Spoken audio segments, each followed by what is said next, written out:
Hey y'all, it's Jennifer. Welcome back to my channel. Today I am coming to you with another Victober video, and this one is all about books that I would like to recommend you to read here in the Halloween season. I've said before, this tends to be a problem for me in Victober, is that I reach a point about halfway through the month where I really want to be reading books for Halloween. I love reading for Halloween.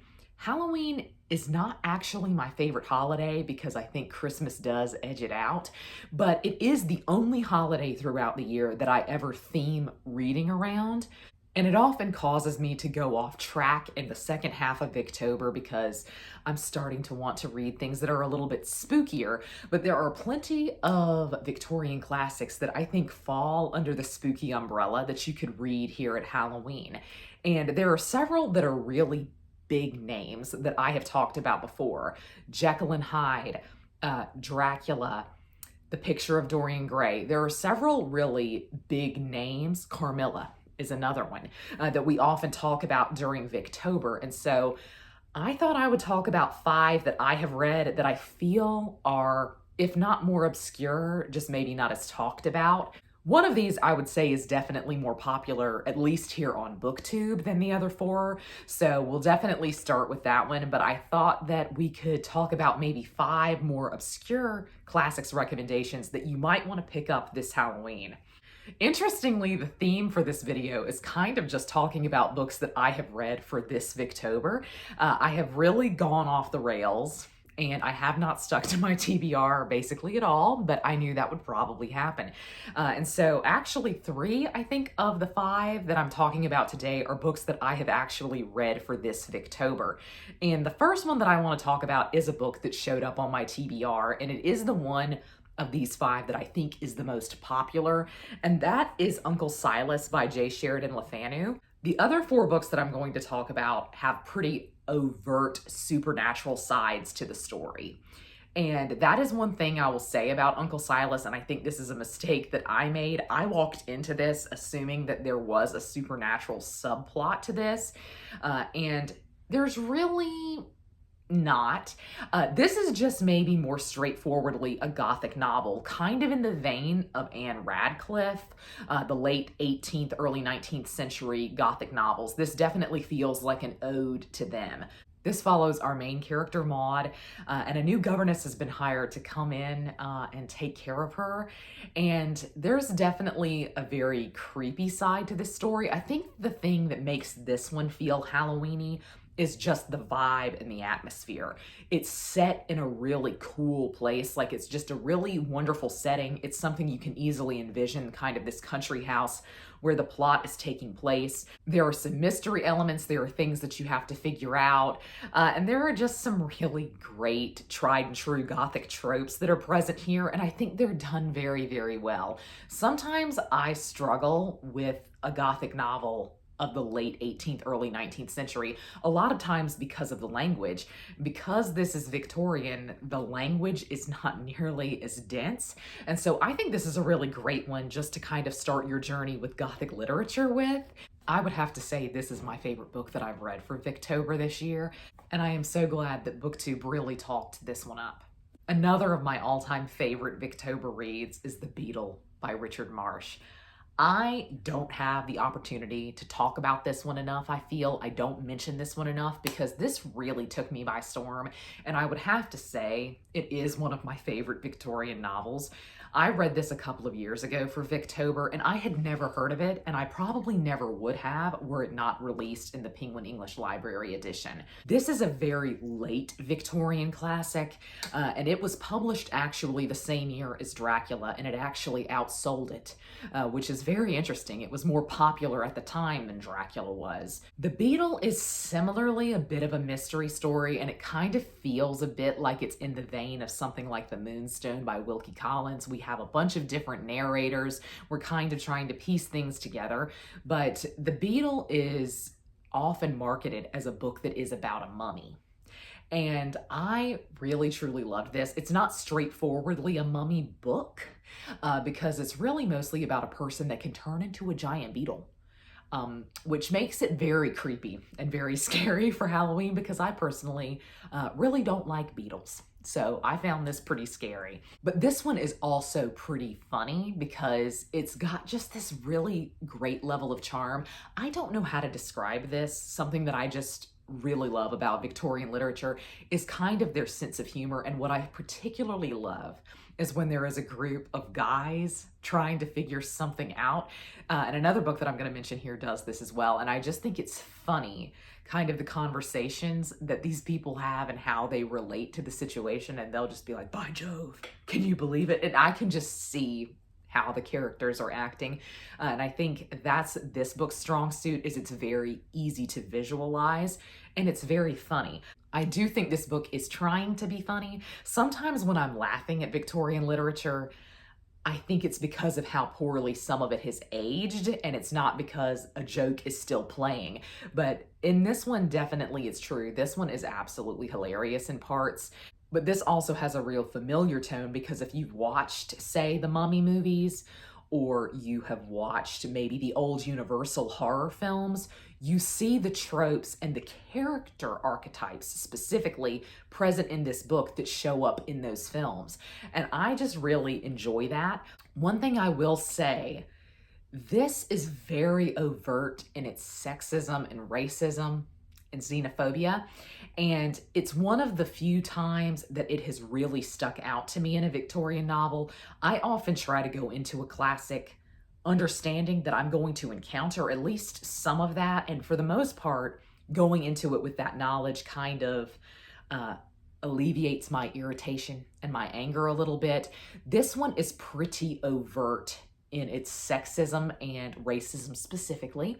But in so many ways, it's interesting to pick apart in terms of gender because of the mummy character specifically. And I think there are more highs to this than lows. I rated this 5 stars, so I really enjoyed it, and I really enjoyed analyzing it. It was a fun, wild romp, but it also was making a lot of social and political commentary. Was it commentary I agreed with? No. But I also really thought that some things in terms of gender were very progressive. Whether they were done well or not, they were at least pretty progressive for the time. So this is just one of my favorites. It's so much fun, and I think it's an ideal Halloween read. A book that I want to recommend that is in a similar vein to The Beetle because it's also about a mummy is Jewel of the Seven Stars by Bram Stoker. I personally didn't really enjoy this book, but I recognize that its audience is out there, and I'm going to try to be better about this in future. Even when I don't like a book, I recognize that its audience is out there and it would work well for somebody. So I'm going to try to do better at recommending books that I personally didn't like. My issue with this one was kind of its repetitive quality. It felt as if we saw the same scene at least 10 different times from 10 different angles, but it didn't really add anything. But this is interesting because it is about a female mummy. And in a similar way to The Beetle, it feels as though it is setting up tropes and character archetypes that we have become very familiar with through film. And so there's something about this that is enjoyable because it also reads a bit like a police procedural or just a straightforward mystery novel because we're trying to figure out what's going on. Of the two, I would recommend you go with The Beetle, but I feel like The Beetle is one in terms of its sensibilities that just has not aged very well. And I didn't notice nearly as many issues with Jewel of the Seven Stars that I noticed with The Beetle. So if that's kind of going to sway you one way or another, you might want to pick up Jewel of the Seven Stars. I personally feel like for me, it just must be Bram Stoker's writing. I feel like he's just not the author for me. Jewel of the Seven Stars is not my favorite, but I feel like it could work really well for you if you found that you really enjoyed Bram Stoker's writing in Dracula. I think it's interesting that Dracula is talked about so much because this one was also pretty eventful and pretty scary in parts.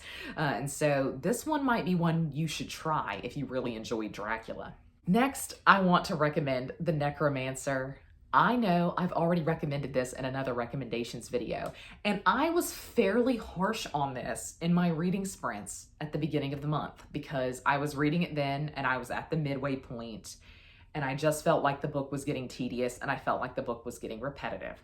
Now, The Necromancer is a penny dreadful, And A Penny Dreadful is a pretty interesting piece of Victorian work where you would have bought installments of this book kind of piecemeal for a penny. And by default, it means that penny dreadfuls are really, really long. And this one is no exception. It also tends to mean that the plot will meander a bit and maybe not be as focused as you might like it to be. In so many ways, penny dreadfuls make me think of fan fiction. And I might have said this in another video, but it feels as though they are writing for a particular audience that is already interested in maybe the theme that they're going for. And I feel like audience input must have had an effect on the outcome of some of these stories in a similar way to fan fiction. Like they heard people talking about this and thought, oh yeah, why don't I add that in? And so stuff doesn't tend to make sense and the latter half of a lot of penny dreadfuls because they have moved away from what the initial story was. But The Necromancer is a really interesting one. It is about a series of women who have gone missing over the past few centuries. It's actually set in Henry VIII's England, and Henry VIII is a character in it. And it's a really good portrayal of Henry VIII, I'll say. But really, it is about people in the 1500s in Henry VIII's England kind of going back and figuring out what happened to these women, and there's been a recent woman who has disappeared. The opening chapter of this book is why you should read it.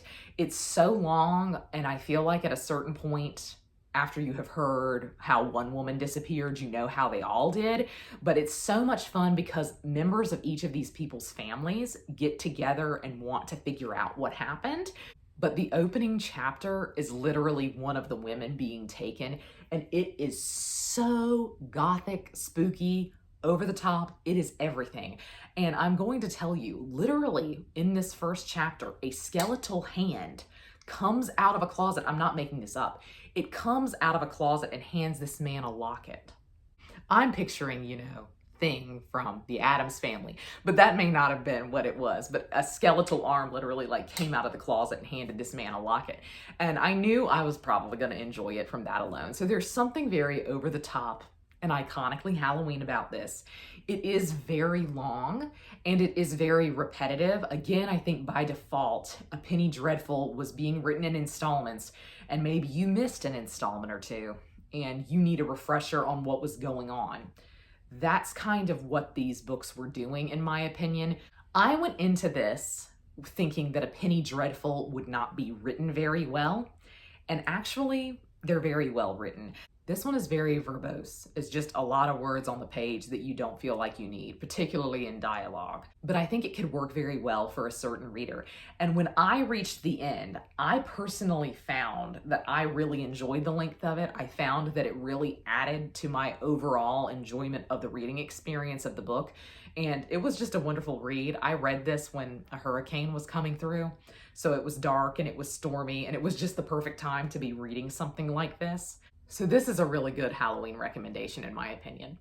The last book that I want to recommend is also A Penny Dreadful, and it is my current read. And I love this so much. I literally cannot describe to y'all how much I love this book. It is Varney the Vampire, or The Feast of Blood. We don't actually know who wrote this, to my knowledge. Apparently it could be one of two different authors, but this was also a penny dreadful, and it started being published in 1845. And it is about a character who's named Varney the Vampire. But what is so enjoyable about it so far is that really it's not about the vampire specifically. It is about the family that he is kind of going after. This has, similar to the Beetle, like a trio of guys who are absolutely hilarious. I don't feel like they're trying to be. I feel like this is just kind of the way that they talk comes across as quite funny nowadays. But I really love this little trio of guys going around, and they've broken into tombs trying to discover if the vampire is really in a coffin or not. This one also kicks off with a great opening scene, which is basically why I am recommending it. This book has got to be over 1,000 pages long, and so I'm not finished with it yet, so I guess I can't fully recommend it, but this first chapter I definitely can. If you are looking for something that is iconically vampire for this Halloween, the first 2 chapters of this are exactly what you're looking for. Like down to a girl in her beautiful white nightgown laying on her bed, and he comes in the window and there are 2 puncture wounds on her neck, which this is apparently the first instance of that, actually. Barney the Vampire is the first instance of talking about like 2 particular fangs and also 2 bite marks on the neck. And akin to things like the Beetle or Jewel of the Seven Stars, this also sets up some kind of character archetypes, but also specifically the sympathetic vampire, which is my favorite trope in a vampire novel. It honestly is. I love a vampire who hates himself. Honestly, that is my favorite type of vampire ever. Barney does hate himself, and you get to the point where you feel kind of sorry for him, actually. I know I said Uncle Silas is my favorite of Victober so far, and I think probably on an objective level, it still will be because this one is very long, but I am 100% obsessed with this. I really think this is one of my favorite vampire books I've ever read.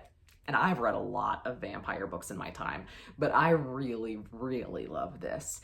And I think it's a lot of fun. I think it's very cheeky, and I think it's great for Halloween. And if you just want to get in a little something, the first chapter of this and the first chapter of the Necromancer, they're going to get you in the mood for Halloween, I think. I have really enjoyed stepping out and getting into Penny Dreadfuls this year.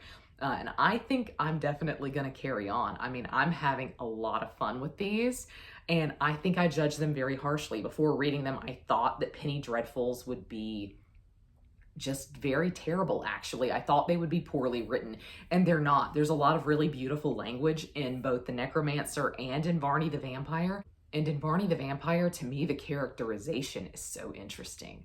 So those are 5 books that I would recommend you to read this Halloween if you're looking for a Victorian classic to scratch that itch. And hopefully they are 5 that you maybe haven't heard too much about. The Victorian period was pretty great for ghost stories and classic horror, but these are a few that I have been reading recently that I just really enjoyed. And so I really wanted to talk about them here. I would love to know down below if you have any Halloween recommendations, because I love to read for Halloween. And I would love to read more Victorian horror if you know of any. But that's going to be all from me today. I hope you're all having a great week. Happy reading. Happy Victober. Goodbye.